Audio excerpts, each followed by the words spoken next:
To the legacy, my father, Christopher declared, lifting his crystal champagne flute toward the explosion of camera flashes. And to my stunning wife, Amanda, without her none of this magnificence would exist. He flashed that flawless, practiced smile, the one perfectly etched onto his mouth and stopping precisely before it reached his eyes. He didn't look at me, he never looked at me. To him, I was less significant than the centerpieces. Just another unimportant element blending into the background. I stood barely outside the photographer's frame, still and silent, lungs tight. As the applause softened, he leaned toward my mother, assuming his mic was muted. At least Hannah had the decency to dress properly, he muttered. Lucky she's even here. My stomach turned to ice, hard, sharp, merciless, but I didn't cry. I didn't yell. I didn't give them the satisfaction of a scene.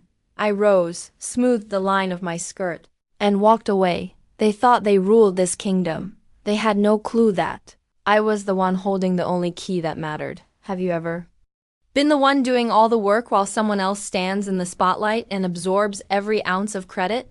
If you've ever been the invisible family member, tell your story in the comments. I read every single one. My parents are what I call lobby people. They exist for handshakes, camera flashes, perfectly staged events. They glide across the ballroom of the Empire Hotel like they own the oxygen inside it. I'm basement people. While my mother handpicked the shade of napkins for the Founders Gala, I was 3 floors underground negotiating with an HVAC contractor to stop the heating system from collapsing during a snowstorm. While my father bragged to investors about His hands-on leadership. I was in the kitchen preventing an exhausted head chef from quitting because payroll glitched again. I fixed it. I always fixed it. I'm Hannah. I'm 29. Operations manager is my official title, but truthfully, I'm the invisible scaffolding holding a $500 million empire upright. I learned the family rule young. Christopher and Amanda were the sun. I was only their shadow. If I stayed quiet, useful, and solved their disasters without being noticed, I was allowed to orbit. Hannah handles the boring stuff, my father would say at galas, waving me away like a server. It wasn't affection. It was convenience. I should have left years ago. I had the resume, the experience, the offers, but I stayed for him, Grandpa Henry. The founder. 80-8 years old, frail, but sharper than any man in the room. He was the only one who actually saw me. Serve the guest, Hannah, he always said, his hands trembling as he poured tea. The lobby is theater. The real work happens in the dark. I didn't realize just how dark things were about to become. Dinner service moved with the usual choreography, waiters in crisp white jackets drifting between tables like ghosts. They were invisible to everyone. Except me, and except Grandpa. He sat at the head of the table, smaller than I'd ever seen him. His suit hung a little loose, but his eyes were bright, watching my parents flaunt themselves in front of board members as if their entire identity depended on admiration. Then Grandpa spoke. I have something for the 3 of you. His voice was soft, but when the founder spoke, the air froze. My father stopped laughing mid-sentence. That hungry look, the one he reserved for money and power, took over his face. This was the moment he'd been waiting 12 months to devour. Grandpa reached into his jacket and pulled out 3 thick, cream-colored envelopes. No logos, no gold seals, only shaky handwritten names. He slid one to my father, one to my mother, and finally, one down the table to me. My father tore his open instantly. He curved his body protectively, blocking cameras, peeking inside, and I watched his expression mutate. Greedy anticipation gives confusion, gives pure contempt. He lifted the edge of the paper just enough to expose the cashier's check. $250,000, $250,000. Enough to change a life, but Christopher Reed didn't see a life-changing gift. He saw an insult.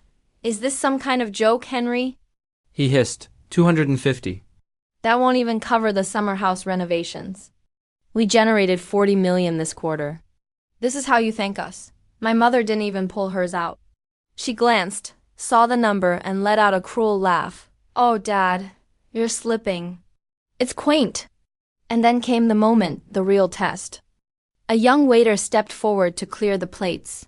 Trying to navigate the tension radiating off my parents, he reached for my father's dish that my father didn't look at. Him. He just flicked his wrist and threw the envelope onto the waiter's tray, right on top of smeared napkins. Clear this trash. The waiter froze. Did you not hear me? My father growled. Get rid of it. It's cluttering my table. My mother didn't toss hers. She silently placed her wet martini glass right on top of the envelope, using a $250,000 check as a coaster because reaching for a napkin was too much effort. Their disgust wasn't subtle, their entitlement wasn't hidden, and in that arrogance, they exposed exactly who they were. There is a rule in hospitality. Grandpa taught it to me when I was 12. You judge someone by how they treat the person who can do nothing for them. My parents had just failed. Spectacularly. I looked at Grandpa. His face was a motionless stone. But his eyes were grieving. He wasn't furious. He was heartbroken. He was watching his legacy crack open. Then he looked at me. I didn't open my envelope. I didn't look at the number. I picked it up with both hands, treated it with intention, and tucked it inside my blazer over my heart. Thank you. Grandpa, I whispered, his eyes locked with mine. The sadness faded, replaced by clarity, purpose, decision. He gave me the smallest nod. Almost invisible. Keep it safe. He breathed. I will. I said I didn't know then that I wasn't holding just a check. I was holding a bomb, and my parents had just lit the fuse. My apartment was silent. A humble one-bedroom, paid for with my own salary, filled with thrift finds and furniture I assembled myself. Nothing like the manicured estate my parents lived in, but it had something theirs never had. It was real. I sat on the floor, back against the sofa, the cream envelope resting on my legs. I kept replaying my father's voice in my head, trash. Finally, with trembling hands, I slid my finger beneath the seal and pulled out the contents. The check was on top. $250,000. A cashier's check signed by Henry Reed. Seeing that many zeros next to my name made my breath hitch. That money was freedom. It was a down payment. It was security. But it wasn't just a check. There was a second piece of paper stapled to the back of it. A thick, heavy document with a legal header. Deed of succession and stewardship agreement. I frowned. I turned on the lamp and read fine print. My eyes scanned the paragraphs and my heart started to hammer against my ribs. Clause 1. Acceptance of duties by depositing fiat-tashed funds. The beneficiary acknowledges and accepts the immediate appointment to the position of interim CEO of the Reed Hotel Group. Clause 2. The Stewardship Covenant. The beneficiary agrees that the role is one of service, not ownership. Failure to uphold the standards of the founder will result in immediate termination. I lowered the paper.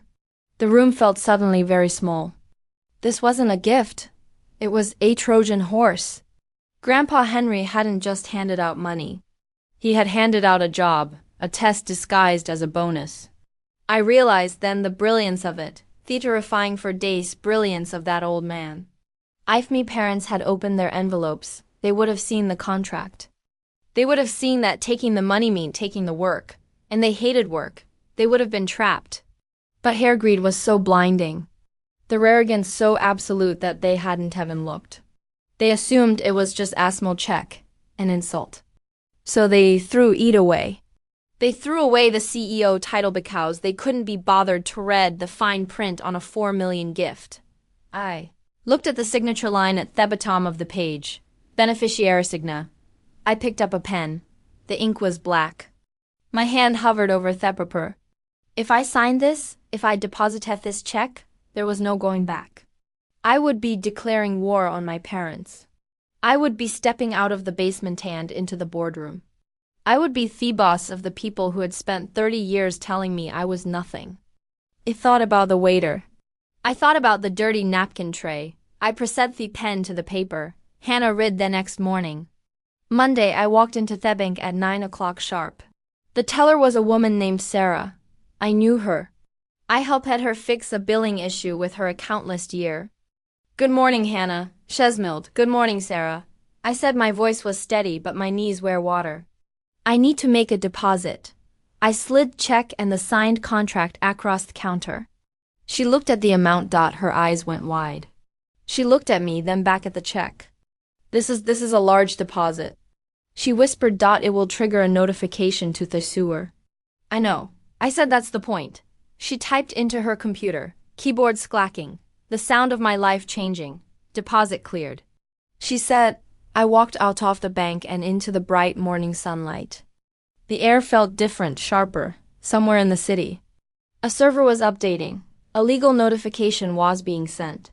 A trigger was being pulled. The trap was sprung, and I was the one holding the detonator.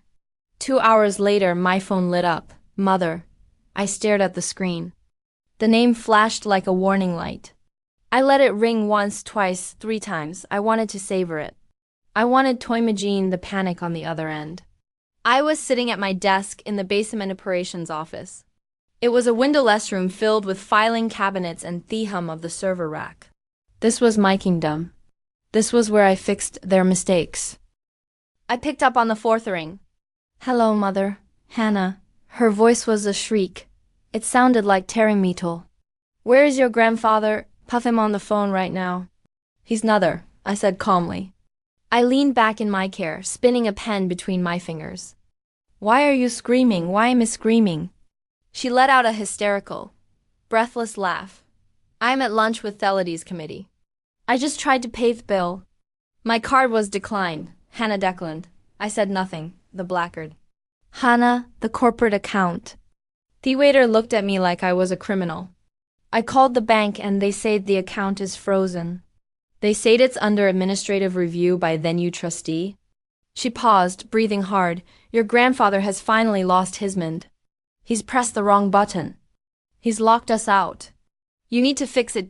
Go to his office and fix it. Hannah, now I didn't move. I watched the pen spin.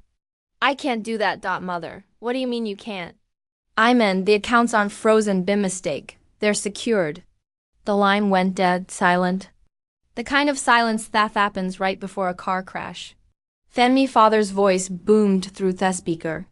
He must have snatched the phone from her. Hannah, what did you do? Hello, Father. I just tried to log into the equity transfer portal. He shouted. Access denied. It says my credentials have been revoked. It says I don't have a clearance. I am the vice president of development. I have clearance for everything. Not anymore, I said. My voice was soft, cool water against his fire. The stewardship clause. Christopher. It triggers an automatic audit of all non-essential spending. Stewardship. What are you talking about? Who told you that? He deposited my check. Dad. He sputtered. You what? That a pocket change, that insult. I deposited the check, I repeated, and isn't the attachment. The contract was very clear. Upon acceptance of the role, all assets are frozen until the new interim CEO reviews the books. There was a long pause. I could hear him processing it. I could hear the gears grinding in his head, trying to make sense of a world where I had power and had none. You, he whispered. It sounded like a curse word. You're the trusty interim CEO. Actually, you little thief, he roared. The volume was so loud I had to pull the phone away from my ear. You manipulated him. You took advantage of a senile old man to steal my company. I didn't steal anything. I said I just went to work. I'm coming down there. He yelled, I am coming down there right now with telewires, and I am going to have you escorted out of that building in handcuffs. Do you hear me? Hannah handcuffs. I hung up. I sat there in the silence of my basement office. My heart was pounding, but my hands were steady. I looked at the security monitors on Thule. Screen 4 showed the lobby. It was full. Guests were checking in. Thebelhops were moving luggage. The machine was running perfectly, but a storm was coming. I stood up, smoothed me blazer, and walked to the elevator. I pressed the button for the top floor. It was time to leave the basement. The bedroom on the 45th floor was designated to intimidate. It was all glass and steel, floating above the city skyline like a cloud made of money. But when my prince stormed in, flanking a team of 3 lawyers like a phalanx of sharks, they didn't look intimidated. They looked rabid. There she is, my father shouted, pointing a shaking finger at me. The usurper, the fraud. I was sitting at the far end of the table. I didn't stand up. I didn't flinch. First time in my life, looking at Christopher Reed in his $3,000 suit, I didn't see a giant. I saw a toddler throwing a tantrum because someone took away his toy. This is illegal. My mother hissed, slamming her crocodile skin bagonto the polished wood. You cannot freeze our assets. You cannot lock us out of our own building. We are the face of this company. You are the face, I said quietly. But I'm the brain. And right now, the brain is cutting off the blood supply. Don't speak to me, she shrieked. She turned to the lawyers. Write it down. Insubordination. Embezzlement. She manipulated a mentally compromised elder to gain unauthorized access. The lead lawyer, a man with a shiny bald head and a nerval stick, cleared his throat. Mr. Reed, if the bylaws were indeed altered, they weren't altered, a voice said from Theaterway. They were enforced. Grandpa Henry walked in. He wasn't using his cane today. He walked slow, but he walked straight. He moved past the wires, past my screaming parents, and took his seat at the head of the table. My father lunged toward him. Dad, listen to me. She tricked you. She's confused you. You gave her some peace off paper and she's twisted it into a coup. We are here to help you. We're going to fix this. Sit down, Christopher. Grandpa said. I'm not sitting down until sit down. The voice was steel. It was the voice that built this skyscraper when my father was still in diapers. Christopher sat. Grandpa didn't look at lawyers. He picked up a remote control and pointed it at the massive screen on the wall. You say Hannah manipulated me? My father insisted. You say those envelopes were trash? Grandpa nodded. Trash, pocket change, and insult. He pressed a button, and security footage from the gala appeared shot from a hidden chandelier camera. Will watched as my father opened his envelope, sneered, and tossed it onto a tray of dirty napkins. Clear this trash. His voice echoed over the speakers. Then came my mother, placing her sweetie martini glass right on top of her envelope. My parents went pale. So, why don't want your little check? My father huffed. That's not a crime. It wasn't ACAT, Christopher? Grandpa said quietly. Hannah's envelope had a check-in contract. Yours contained voting proxy forms. The room froze. For 30 years, Grandpa said, I held the majority vote. Those forms would have given you that power. You could have told any CEO, including Hannah, but you didn't open them. You threw them away. The footage showed a busboy dumping the envelopes into the trash. You didn't just throw away a gift, Christopher. You threw away your vote. Grandpa turned off the screen. The deadline had passed. Hannah was the only one who submitted. She is the unanimous choice. My parents looked shattered. My mother stammered that they didn't know if they could sign new forms. No, Grandpa said. You can't sign what you tossed in the garbage. My father erupted. It's unfair. Hannah's a janitor.